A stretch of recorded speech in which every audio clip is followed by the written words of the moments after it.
காங்கிரஸ் எம்பியை நேரில் சந்தித்த சீமான் தங்கை மரிய ஜெனிஃபர் எனும் தலைப்பில் தான் இந்த காணொலியை நம்ம காண இருக்கோம்.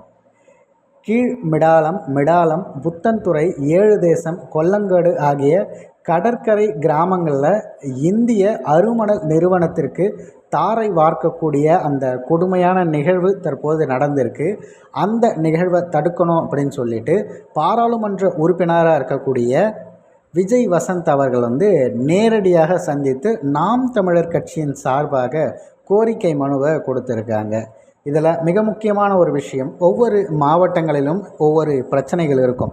அந்த பிரச்சனைகள்லாம் என்ன அப்படின்னா, அங்கே இருப்பவர்கள் கூட இருக்கக்கூடிய சில பிரச்சனைகள், முரண்கள், அரசியலில் செய்யக்கூடிய பிளவுகள் அப்படின்னு தான் இருக்கும். ஆனால் கன்னியாகுமரியில் முழுக்க பார்த்திங்கன்னா வளங்கள் கொழுத்து கிடக்கிற இடம். அது மக்களுக்கு பயன்படுத்துச்சுன்னா அந்த அளவுக்கு அவங்க வளர்ந்து மிகப்பெரிய அளவுக்கு வரலாம். இன்னும் சொல்லப்போனால் தமிழகத்திலே மிகப்பெரிய ஒரு இந்த பணம் அதிகமாக கொடுக்குற ஒரு மாவட்டமாக எது இருக்குது அப்படின்னும் போது கன்னியாகுமரி தான் எல்லாருமே சொல்லுவாங்க. கன்னியாகுமரி தான் அந்த அளவுக்கு இருக்குது. அப்படி இருக்கக்கூடிய அந்த இடத்தில் இருக்கக்கூடிய அனைத்து வளங்களையும் சுரண்டி கொழுத்து போய்விட்டால், அதாவது அதிகாரிகள் மட்டும் அதை செய்து கொண்டு விட்டால் மற்ற மக்களுடைய நிலை என்ன அப்படிங்கிறது தான் இங்கே மிக முக்கியமான கேள்வி.